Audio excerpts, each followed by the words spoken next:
Welcome to Generation Digital Workforce, the podcast that's here to explore the role of robotic process automation and other digital technologies.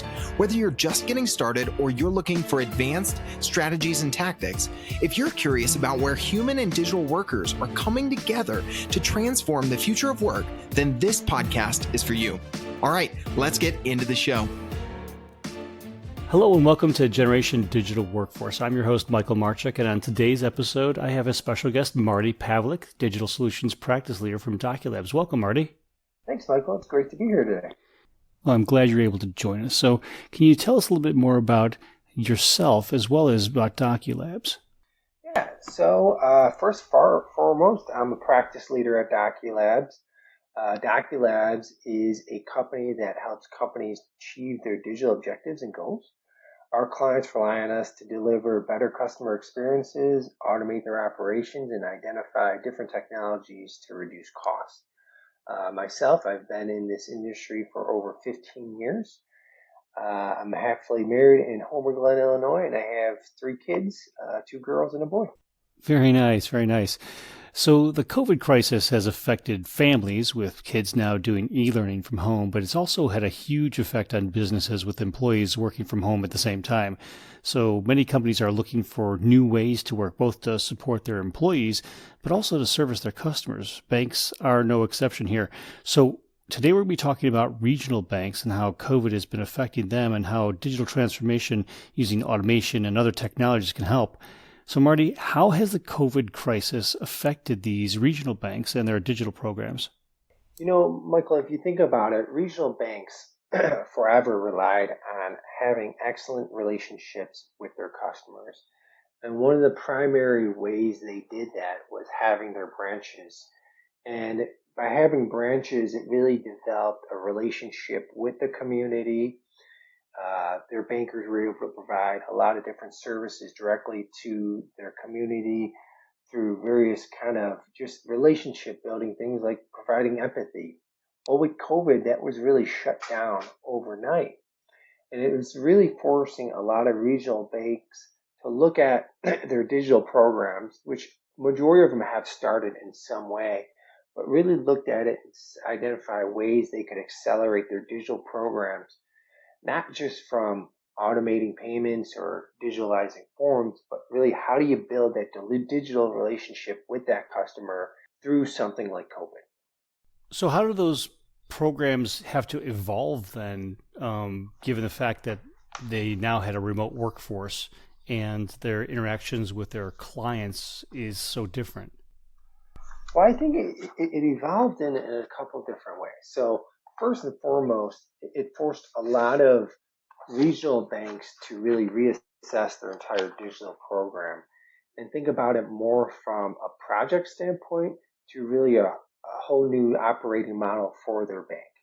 So really putting the customer first, who was, if you think about it, a lot of customers, including myself and including my 84-year-old dad, is adapting to new technology daily to get through COVID.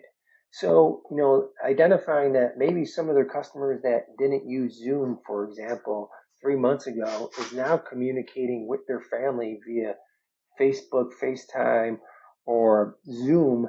And it's really showing the kind of regional banks is that they need to reassess their entire program and think through a new paradigm of their customer using more digital outlets, such as those technologies I mentioned. So you have your customers who are now getting used to doing business with their bank through a digital interface, whether it's Zoom, as you mentioned, or something else. Maybe they have an app or something. I imagine that puts a lot of pressure on these regional banks who really prided themselves on these branches where they could be face to face with their clients. Now you have competition from, I would say, every bank, because these banks now all become exactly alike in terms of how they are interfacing with their customers. They're no longer sitting across the way from them. Now any bank can provide the same types of services. So I imagine that's some as additional challenges from a regional bank perspective to be able to service their clients, doesn't it?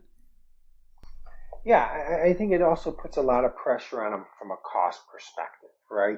you think about it, if the branches are no longer the main primary purpose for clients doing day-to-day transactions such as deposits and things of that nature, it really shifts your cost structure of saying those previous kind of processes that were manually done at the bank, how do you eliminate those type of processes, digitalize them, and automate them, and really reskill and retrain your workforce to build out those additional kind of customer service skills that they need to require to kind of be more of an advisor to their clients than just as doing transactional type work. So I assume that as they're going through these changes with their digital programs, that they're going to face a whole bunch of new challenges. So when you start looking at an automation program, for example, how does a regional bank sort of adopt these new technologies like RPA or other automation platforms? What kind of challenges are they working through to help bring those to bear in their own organization? Yeah, I think first and foremost is recognizing the fact that regional banks have a limited budget. If you looked at Chase and Bank of America, collectively they budgeted $15 billion for future technology investments. A regional bank just cannot compete with those type of kind of funding that the much larger banks have. So really being able for regional bank CEOs to identify where to start and where the most value is. And that may be a different place than where it was before COVID, right? Regional banks do have, if you think about community, it's not just the community around you, it's also what's within inside that community. So if you're in Nebraska, a regional bank may focus mainly on farmers and the farmers' needs. It's taking that paradigm and identifying how you could come up with a competitive advantage for banking for farmers, for example. And then how do you take those initiatives and kind of those competitive advantages and adopt digital technologies that kind of like what you mentioned earlier is that you're no longer just the regional banks. You're the bank that really focuses on this niche industry, hence being a better community. So as these banks are looking at the funds and the resources they do have, which they don't have the deep pockets like a Chase or a Bank of America, um, they're going to have to look at this a lot more holistically. How do they approach this? I think first and foremost, companies really have to look at all of their programs across the bank. I think what you see, and just at a regional bank client talking to them today, they may have 3 or 4 main initiatives going on currently. They may have, digital transformation around customer journeys and experiences. They may have a digital transformation going in to automate their entire operations. And then they may have another digital transformation on moving the entire tech stack to the cloud. It's really having a critical lens of those 3 types of transformations, going through an enterprise today and really identifying where are the biggest value drivers across a holistic viewpoint of the enterprise, not through individual transformations or even what I would say individual use cases. It seems, for example, this bank today we were talking to today, a lot of kind of what was driving their projects was coming from the business, but it was really coming from a use case perspective. So, if you had to automate the way somebody had to change their checking account, co-beneficiary, that was a use case and that was kind of one part of their digital transformation efforts. Secondly, one company was changing their ECM to the cloud. That was another part of their digital transformation program. None of those programs were connected at the bank. None of them had a consistent value stream as saying, looking at the overall process of not only from the customer journey standpoint, but from the back office. And then what various technologies does the bank have today that are automated? And then what are some of those future potential technologies they could use to automate and deliver an overall better digital experience for their customers? So That's certainly one thing to look at. I mean, you're looking at your overall project load that these banks need to accomplish to support both their customer journeys, their back end efficiencies, and the other reporting aspects they have to do. And you throw on top of that some of the paycheck protection program things, and you've really got a lot of activity that they have to be able to do. So as part of that, there's the funding part that you mentioned. Again, we talk again these are regional banks. They don't necessarily have the same kind of funds, but if, as you mentioned, maybe a smaller bank, a regional bank in the Midwest somewhere may have the funds, but now you have access to sort of the talent piece of how do I keep all of these programs running with the folks that we have in house. So how do they address that? Well, it's an interesting question because if you think about even before COVID, to get digital workers that have experience in AI or RPA or chatbots or analytics, the job market is extremely competitive for those type of skills in the marketplace today. Well, COVID actually is accelerating the need for those type of skills even more. So job market is even more competitive for these regional banks to compete with to get those type of employees. So really, I think from a talent perspective, you'd have to look at it from two different ways. First and foremost is partnering with other companies, whether that's partnering with it from a digital technology perspective, as far as taking it from building it in-house to actually partnering with a fintech, as well as partnering with consulting companies. For example, if you think about it, before COVID, I think a lot of people were used to having consultants and advisors come to their business, sit at the business Monday through Thursday, do the work, and then go home on Fridays. Now, with this whole new operating model of working, regional banks could take advantage of really consultings and even programmers globally at a much more efficient way than they were pre-COVID.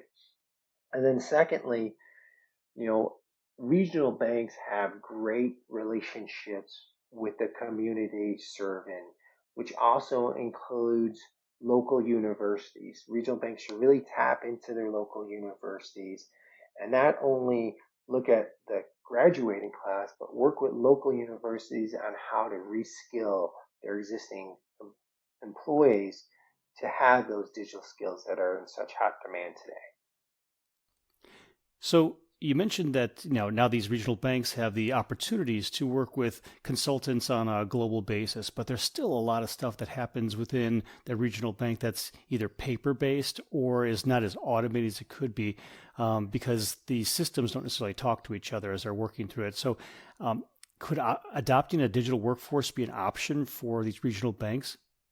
Yeah, no, that's a great question, Michael. And I'll give you an example. A lot of regional banks still have processing centers. They're shared service centers that actually process some of the paper that's coming in through the bank.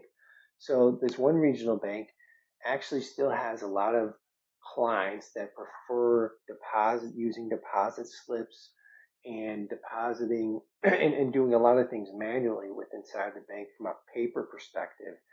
These kind of requests would come through the bank branches. They would actually be delivered to the shared service center via inter-office mail. That's meaning somebody physically going there, bringing it to the shared service center, and then somebody would hand type in those forms, whatever it was. It could be a change in accounts. It could also be a change in your ATM limit, and somebody would physically type in those changes, whatever they were for that process. Regional banks could adopt things such as OCR technology that would be able to read some of these handwritten forms and actually digitalize the forms that would still provide the customer experience that they need and require, quite frankly. However, once you have that form now digitalized, then you could utilize things such as RPA and Blue Prism to automate that process now on the back end. That, quite frankly, with COVID, shared service center had a real hard time not shutting down completely, even though, let's face it, for health reasons, they could have and maybe even would have been required to in certain states. it would have broke the bank, but being able to digitalize the operations through automation such as RPA, OCR technologies would allow the bank not only to provide a better and quicker customer service experience, but will also be part of a disaster recovery plan in case, another COVID hit, or if COVID levels got so high it would require the shared service center to shut down. And we saw that a lot of times where we had these very large customers of ours who were experiencing just that, where their contact centers or their shared service centers really were in a spat where they either couldn't function or they were functioning at such a limited capacity that it dramatically affected their operations. So certainly I see that as something that could be affecting these regional banks as well. So as they're bringing in these new technologies to help them, whether it's OCR, ECM, RPA, any of the three-letter acronym you want to think of, they're bringing in new technologies to support these transformations. How does this transformation governance come into play? Yeah, I think the governance model for any digital transformation inside a regional bank is quite critical. Being able to first identify the value, however, making sure your team's tracking that value and adhering to that value proposition initially identified is what ultimately is going to lead to the success of the project. So when we think of governance, we think about from not just a governance of how you're going to do it, making sure you're going to do it, but I think it also aligns the teams with a very focused model to follow. So if you think about, my example earlier of a bank that really was taken from a use case perspective, had, essentially 3 underlying digital transformations going on. Well, once that company or bank pivots into kind of having a more holistic approach and identifying the key value drivers, well, ultimately, how do you adhere to those value drivers? And that's having a good governance model in place to be able to track to the value, be able to make sure the team is tracking to that value, and making sure the governance is in place for those enablers such as automation to be able to capture that value. And I think there's a number of ways to do that. There's tools on the marketplace to do that sort of thing. But it's really important, no matter how you go about it, that you actually look into having a model that you can follow, as well as being able to support the metrics that go along with it to see how you're doing for that transformation. Yeah, I think that's right. If you think about it from a financial reporting perspective, you have consolidation tools to report your financials, you have consolidation tools to prepare your budget. It only makes sense that you also have a management reporting tool which will enable this governance to track your value. Totally agree with that. And the other thing too is from a regional banking perspective, they're under the same compliance rules that the big banks are. So they have to go through the same types of structure and same kind of scrutiny that a large bank has to go through anyway. So having this governance model to be able to control and manage all of that seems like it makes a lot of sense.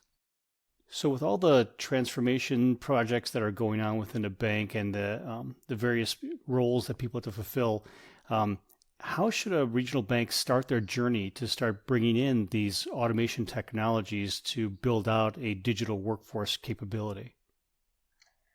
Yeah, I think a majority of banks do have some type of digital automation program in place, but I think it's very small at the majority of the regional banks, meaning the fact that they've may dabbled it into certain areas of the bank, certain operations, but really they should look at it of how if they wanted to automate across the entire bank, not just from an individual use case. So that takes kind of a paradigm shift of people running the project.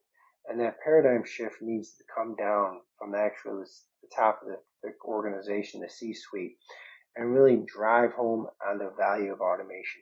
I think one of the, I guess you could say, benefits of COVID for the majority of the regional banks is that the banks that did have any type of automation in place, with all the requirements of kind of companies needing loans to process and even deposits, quite frankly, showed a lot of employees within inside the bank the value of automation.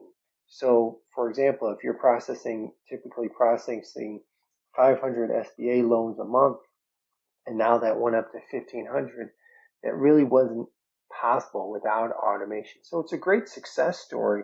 But again, I think it's looking at it from a holistic perspective and not just from an individual use case or individual department perspective. It sounds like it needs to be a culture change from the top then.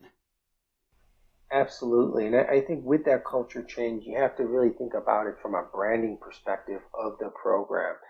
So not only does the top C-suite have to also embrace and evangelize the program, you also have to make the business believers in that program. And that's through such channels as the company newsletter, the company's intranet channel, the company's overall training methodology of how do you embed automation in everybody's kind of thought pattern throughout the day. And you do that through your communication channels inside the company. So as the company is adopting this new culture, what's one thing that the CEO of every regional bank needs to understand when it comes to automating with a digital workforce? I think first and foremost is that it's not a project. It's really a way of the business and banks operating going forward. So really much like I think in the past companies looked at technology talent and talent development, they have to look at automation very much through the same lens, is that it's something that's a continuous journey. Processes change, and that means the automation of those processes will continue to change. And then in addition to that, the technology is going to change. The technology is going to get better and going to improve. And therefore, the bank has to always stay consistent with the automation technology too, to get the full utmost automation out of the technology. That makes a lot of sense. Well, Marty, it was great having you on the show today. I really appreciate you joining us today. And we look forward to hearing more from you as we go. Thanks a lot, Michael. I really enjoyed the time. You've been listening to Generation Digital Workforce. If you want to hear more about RPA, AI, and other cognitive technologies that are shaping the future of work, join us next time as we continue to go deeper on these topics with industry innovators and experts. To make sure you never miss a future episode, subscribe to the show in your favorite podcast player. And if you've liked what you heard today, please leave us a review. It's one of the best ways to help more people find valuable content. For show notes and more info, visit us at blueprism.com/podcast. Thank you so much for listening. Until next time.